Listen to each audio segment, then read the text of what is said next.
Sarah lived alone in a secluded cabin deep within the woods. It was a place she had inherited from her grandmother, a woman with a reputation for being stern and unyielding. As Sarah delved deeper into her grandmother's belongings, she unearthed a peculiar journal filled with cryptic symbols and strange drawings. One night, a chilling wind howled outside, rattling the windows. As Sarah sat by the fireplace, lost in thought, she heard a faint scratching sound coming from the attic. Curiosity piqued, she ventured upstairs. The attic was dusty and dark, save for a single beam of moonlight that illuminated a peculiar, humanoid shape. It was her grandmother, or at least, something that looked like her.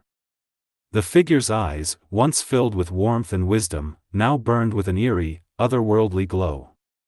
It advanced toward Sarah, its skeletal fingers outstretched. The air grew thick with an unsettling chill as the creature's rasping voice echoed through the attic, "You have disturbed my slumber, child. Now, you must pay the price." Sarah's blood ran cold as she realized the creature was not her grandmother, but a malevolent entity that had taken her form. She backed away, her heart pounding in her chest. The creature's laughter, cold and inhuman, filled the attic. "You cannot escape me," it hissed, its voice echoing through the dark. "You are mine now." Sarah stumbled backwards, tripping over a loose floorboard. She fell to the ground, her head spinning. The creature lunged at her, its claws outstretched. In a desperate attempt to defend herself, Sarah grabbed a nearby piece of wood and swung it at the creature. It let out a piercing shriek, its form flickering and distorting. The creature retreated into the shadows, its laughter fading into the distance. Sarah lay on the floor, panting heavily, her body trembling. She knew she couldn't stay in the attic any longer.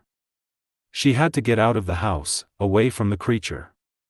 As she made her way downstairs, Sarah heard a noise coming from the kitchen. She froze, her heart pounding in her chest. Slowly, she crept towards the kitchen door. Peeking inside, she saw the creature standing at the kitchen table, its back to her.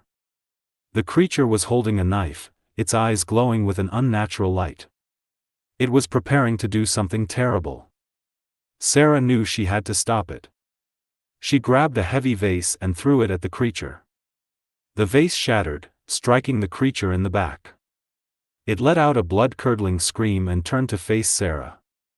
Its eyes were filled with rage. Sarah ran towards the front door, the creature hot on her heels. She managed to reach the door and slam it shut, just as the creature grabbed her ankle. She pulled the door shut with all her might, trapping the creature inside. Panting heavily, Sarah turned the doorknob and locked the door. She leaned against the wall, her heart pounding in her chest. She had escaped, but she knew that the creature was still out there, waiting for an opportunity to strike again. Sarah stood outside the cabin, shivering in the cold night air. She looked back at the house, a sense of dread washing over her. She knew that she could never return. The creature was still inside, and she feared that it would find a way to escape. With a heavy heart, Sarah turned and walked away from the cabin, into the darkness of the forest. She knew that her life would never be the same again. Sarah's mind raced as she stumbled through the dense forest. The cabin, once a place of solace, now felt like a prison. She needed to get as far away from it as possible. The town, a distant memory, seemed like a beacon of hope. If she could just reach the main road, she might find a way to escape the creature's clutches. As Sarah trudges through the dense forest, the weight of her fear grows heavier with each passing step.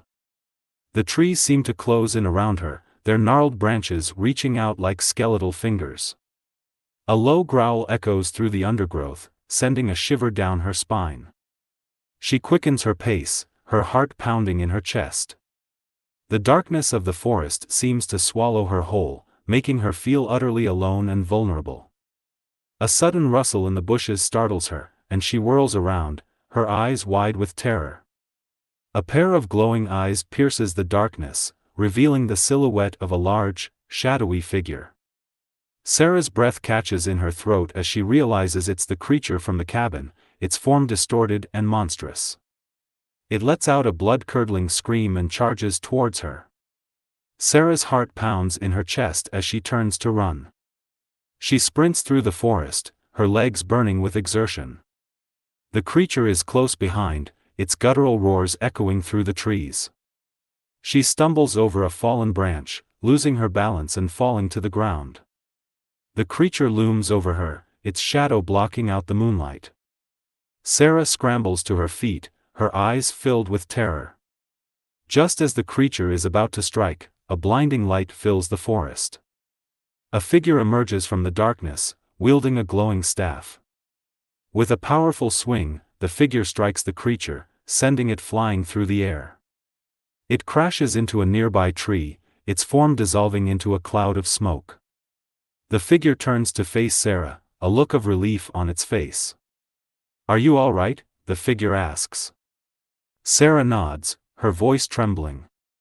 "Thank you," she whispers. The figure smiles. "My name is Elara. I've been watching over you. It seems your grandmother's old enemy has returned." Elara offers Sarah her hand, helping her to her feet. Together, they walk through the forest, the creature's threat finally behind them. As they emerge from the trees, the town lights come into view. Sarah knows that she is finally safe.